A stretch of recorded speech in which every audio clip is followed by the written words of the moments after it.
महाभारत में कृष्ण और कर्ण का एक संवाद आपके बंद ज्ञान के दरवाजे को खोल सकता है।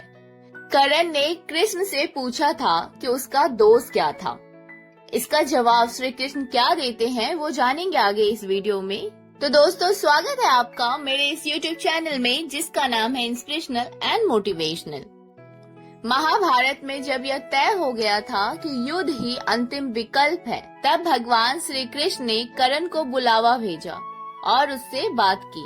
भगवान श्री कृष्ण ने कर्ण को इस बातचीत की शुरुआत में ही पहली बार बताया था कि वह कुंती पुत्र है और पांडवों का बड़ा भाई है। इस लिहाज से उसे दुर्योधन का साथ छोड़कर पांडवों के साथ युद्ध करना चाहिए।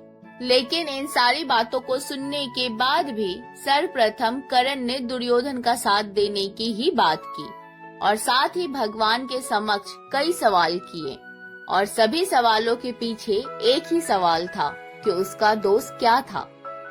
भगवान श्री कृष्ण ने कर्ण को जो जवाब दिया वो आज के समय में भी उतना ही प्रासंगिक है और शायद हमेशा रहेगा।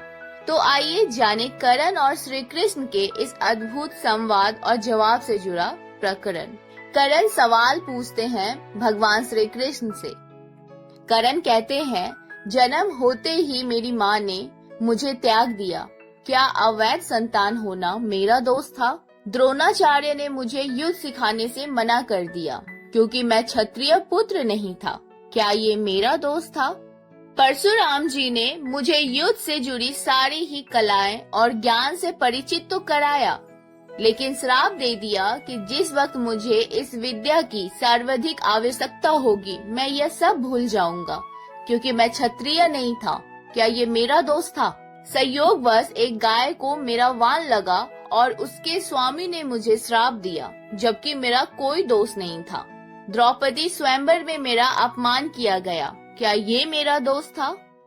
माता कुंती ने मुझे आखिर में मेरे जन्म का रहस्य बताया, वो भी तब जब उनके बेटे पर संकट आया। क्या ये मेरा दोष था?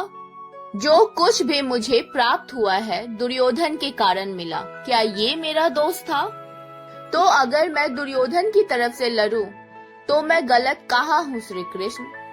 तब श्री कृष्ण ने कर्ण को जवाब देते हुए कहा कि मेरा जन्म मेरे ही मामा के कारागार में हुआ। जन्म से पहले ही मृत्यु मेरी प्रतीक्षा में घात लगाए थी। जिस रात मेरा जन्म हुआ था उसी रात को मुझे मेरे माता पिता से दूर कर दिया गया था। कर्ण, तुम्हारा बचपन खड्ग, रथ, घोड़े, धनुष और बाण की ध्वनि सुनते हुए बीता। मुझे गौशाला, गोबर, ग्वालों के बीच जीना पड़ा और कई प्राणघातक हमले झेलने पड़े। मेरे पास कोई सेना नहीं थी, मुझे कोई शिक्षा नहीं मिली थी। इतना ही नहीं, मुझे तानों और समस्याओं के बीच जीना पड़ा। कर्ण, जब तुम्हारे गुरु तुम्हारे शौर्य और शक्ति पर गर्व कर रहे थे तब उस उम्र तक मुझे शिक्षा तक नहीं मिली थी। 16 साल का होने पर मुझे ऋषि सांदीपन के गुरुकुल पहुंचाया गया था। कर्ण, तुमने अपनी पसंद की कन्या से विवाह किया था और मुझे जिस कन्या से प्रेम था वो नहीं मिली। मुझे उनसे विवाह करना पड़ा जिनकी चाहत मैं था अथवा जिन कन्याओं को मैंने असुर से बचाया था। मेरे पूरे समाज को यमुना के किनारे से जरासंध के भय से हटना पड़ा और दूर समुद्र के किनारे बसना पड़ा। रण से पलायन के कारण मुझे भीरू तक कहा गया। यदि दुर्योधन जीतता है तो तुम्हें बहुत श्रेय मिलेगा, लेकिन सोचो, धर्मराज अगर जीतता है तो मुझे क्या मिलेगा?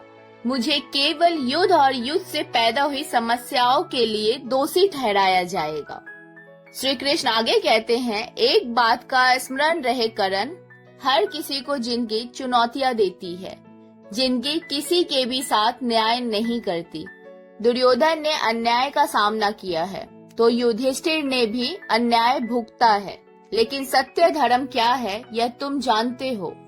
कर्ण, भले ही आपको जीवन में वह सब कुछ न मिले जिसके आप हकदार हो, आपने अत्यंत अपमान की जिंदगी जी हो, लेकिन आपको इस बात की छूट नहीं कि इन सब चीजों के न मिलने से आप अधर्म की राह पर चल पड़े।